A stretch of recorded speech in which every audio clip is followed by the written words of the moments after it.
Greetings, YouTubians, and welcome back to Wayne Sharp World, where it is finally time for a full review of this South African banger right here. And what we have here is none other than the Arno Bernard iMamba. Now, before I go any further into this review, I'd like to thank you guys for tuning in today. If you like what you see, please do me a huge favor, hit that subscribe button, follow along, and I will continue to bring you the content. Now, let's take a look at some overall specs on this knife right here. We have an overall length of 7.9 inches with a blade length coming in at 3.4 inches and a blade thickness at 123 thousandths. Blade material on this guy is RWL34. Quick little rundown on RWL34 if you're not familiar with it. It's basically the Swedish version of CPM 154. So it's going to have kind of mid-range edge retention and toughness, but exceptional corrosion resistance and ease of sharpening. So very nice steel to work with, and one that a lot of knife makers do still like to use. It's considered a high-end steel, definitely not a premium steel like your M390 and Magnica and 20CV and all that good stuff that there is nowadays, but still a very nice, totally capable steel. We have a drop point style blade, a flat grind, a handle length at 4.1 inches, and a handle thickness at 543 thousandths. Handle material on this guy is titanium with a carbon fiber inlay, but there are also other options. You can get the plain Jane with just titanium, or you can get like snake wood and some other inlay options. I probably would have went with the snake wood, but or the diamond wood, whatever kind of wood it wasn't available at the time, so I went with the carbon fiber, and I do really like it. It is a very nice carbon fiber, and no real issues with that. We have, of course, that frame lock for the locking mechanism, a user of a right hand only, tip-up carry, a weight coming in at 4 ounces, and a price of, drumroll, $450 to $629. For this specific version with the carbon fiber, we're looking at $559. Now, for that price, you know, this is, in a way, a custom. It is made in a small shop directly in South Africa by Arno Bernard and the brothers. And I believe it's 4 guys in general putting this together with hands. So it does have somewhat of a custom feel. There are parts of it that remind me of my Ray Laconico custom. So it does have a very exceptional, high quality feel. And considering the nature in which it's made, I don't have any real issue with $559. You do get a lot of bang for your buck, and you do get a ton of quality and premier fit and finish, which we'll go over here very soon. But first, we'll do some quick size comparisons here to see what we got. And, well, the first one we're going to bring out is one that's going to stick around for a little more of this review, because we're going to do an all comparison as well. Not a battle of the blades, but we got to bring out the Chris Reeve Sebenza, because so many people consider this somewhat of a Sebenza killer or Sebenza competition. So we'll take a look at that as we go throughout the review. I'll give my thoughts on these 2 knives, because they are 2 knives that I really do love. I've had my Sebenza now for about 1.5 years, and I am absolutely in love with it. And I will admit, I am downright a Chris Reeve Knives fan. So take that with a grain of salt. But back to this guy right here. What do we have? Let's get a couple other knives. Here's an Elementum. That may help to gauge some size comparisons. One other one, button lock Elementum. Everyone knows the Elementum. Okay, there we go. We're done with size comparisons. Now, back to the knife. Let's talk about this blade, because I will say, from an aesthetic standpoint, this knife is knocked out of the park.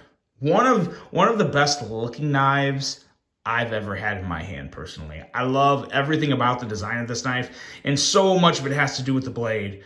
It is a fabulous drop point. It is just gorgeous with a very nice tip that's going to be good for some real work. It has a nice, somewhat crowned spine. It's not fully crowned, because you do like kind of feel the angle here towards the end. But it is crowned, just not as fully and completely as some Italian knives. But it is a very, very nice job nonetheless. And this fuller here, not only does this fuller look incredible, I love how it's blended in with the actual grind on the blade. Makes for a very, very sleek appearance, whether it's opened or closed. I mean, look at that. Yeah, that is just That is designing excellence right there. There's not much at all I would change with that. Very, very big fan of the blade aesthetics. You get down here and the plunge grind is really nothing special. I have heard before that the plunge grind on some African or South African knives could use, could be a little thinner, could be a little better. This is not the best plunge grind. I guess I wouldn't even really consider it a good plunge grind, but it is what it is. Does it make me not like the knife? Not at all. Again, I've said this before. A nice plunge grind is always a great thing to have. And in this day and age of knife making and all the competition out there, I do think more attention should be paid to it from every maker. So I'm not trying to give it a pass, but just me personally, there's so much else I like about this knife. And keep in mind too, I don't do a whole lot of like reprofiling my edges and grinding it down and making it a lot thinner. Sharp is sharp is sharp to an extent for me for what I use. Yes, I like to keep a nice honed edge on my blades, but I don't do a lot of reprofiling. So, if this edge cuts good as it is, I'm just going to strap it and keep it sharp, and I don't get a whole lot into reprofiling. That's just me. It's a personal thing, so take that for what it's worth. But at the end of the day, you still have a nice bit of a choil there to sharpen on. So yeah, so there are some pluses there. Going down into the handle, also there is some very nice jimping up here on the spine, of course. That is a very good place to rest your thumb. And of course, the polishing on the grind is very nice as well, but that's also going to make scratches very, very evident, which is going to bother some people. So again, take that for whatever it means to you. But now going into this handle, this is where, for me, you do kind of see some Chris Reeve similarities in terms of like the inlay and then there's just certain like subtle things to where I've even heard some people say like this is a play off of a Chris Reeve knife, like Arnold Bernard took a Chris Reeve knife and basically just tweaked that design a bunch to come up with this. I think that's a load of BS. There's no way. Two completely different knives. Yeah, you do kind of get subtle similarities that make you think Chris Reeve, especially the whole, South African connection and this, that, and the other. But no, I don't see that many similarities. I see a lot of quality on both knives. There's exceptional quality all throughout this handle. Incredible fit and finish all over this guy.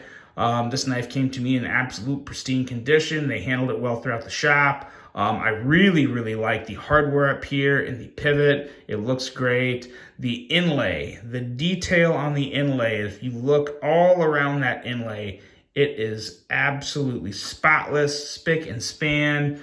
There is nothing sticking out of the edges. There's nothing. It's flawless. Excellent execution there on the inlays on both sides. Just really, really, really good. No flaws on the carbon fiber. It is good to go. Pocket clip, absolutely phenomenal. Love the pocket clip. Feels great in hand. Looks good and sleek. Hidden screw. You can't go wrong with the hidden screw. That's something. I am really a sucker for a pocket clip with a hidden screw holding the clip in. I just think that looks absolutely great. It's an excellent touch, and for paying $559, it's really nice to have that. You have nice solid lockup on the handle. Looks really good. You have your lock bar insert as well as your over travel stop, so you're good to go there. And you have kind of the little Arno Bernard. I always want to say Arno Bernardo. It is Arno Bernard logo up here towards the top of the handle, which looks pretty good. I did find that a little awkward at first because it's very different from a lot of the other, knives that you see nowadays. You don't see branding like that. Can't say I love it, but I am okay with this. I do like that. I really like this sterile blade with nothing on it other than a nice high mirror polish, which is very nice. And the feel in hand is absolutely phenomenal. No hot spots. The handle thickness at 543 thousandths is really good. It's a nice sweet spot for me. It's a hand filler with, again, no hot spots and just really good to go in the ergo department. And when you go into the action, it's hard to describe because it is on bearings, and I think the action for what this knife is very good. The problem some people will have with this, is you've probably heard, if you've seen a lot of reviews of this, of people that think it may have a soft detent or a weak detent. I don't know if it's a weak detent as much as it is just, it really is pulling some of the action from a Sebenza and putting it on bearings. It really does kind of remind me, like, if Chris Reeve made a folder on bearings, this is really how I would imagine it to feel, I guess is the best way to put it, because it really is a smooth, glassy action, even though it is bearings and not washers. I know usually people tend to relate the glassy feeling to washers. It's just, the blade, it comes out easily. Now, can you fail this flip? Easily. I can do that every single time.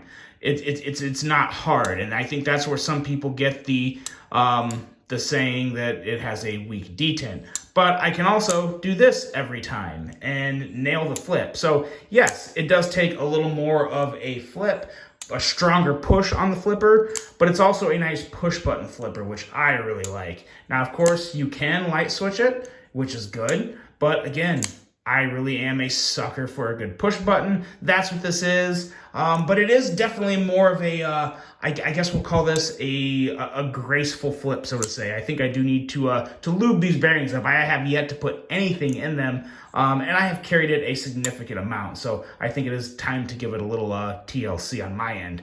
But the action in general is very, very good. It was super smooth out of the box, and I can shake it shut. It is due for a little lube at this point. But now, comparing this to a Chris Reeve, like, where do people get the comparisons? I honestly think what really makes everyone think of Chris Reeve when they see an iMamba is the style of just the titanium handle with the inlay and the excellent execution of inlay on both. But that's really where the buck stops in comparing these two. It really is. Pocket clips are very different. They're titanium frame locks. That's really the comparisons. Other than that, from an aesthetic standpoint, I love the way this Sebenza looks. And like I said before, I am a Chris Reeve fan, and I love my Sebenza. I'm never going to get rid of it. But overall, I do think the iMamba looks better aesthetically in pretty much every category, from blade to handle to clip to, I mean, yeah, it's just better in my opinion from an aesthetic standpoint. I just like the design of it better. I think it looks great. It's a very smooth operator, and yeah. Oh, and this fuller, yeah, the action on the fuller, fantastic. You can easily middle finger flick that fuller, which is a huge plus for me, because not only can, all you can really do on the Sebenza in terms of deployment, the thumb roll is nice. It's very smooth on the Sebenza. That's what it's known for.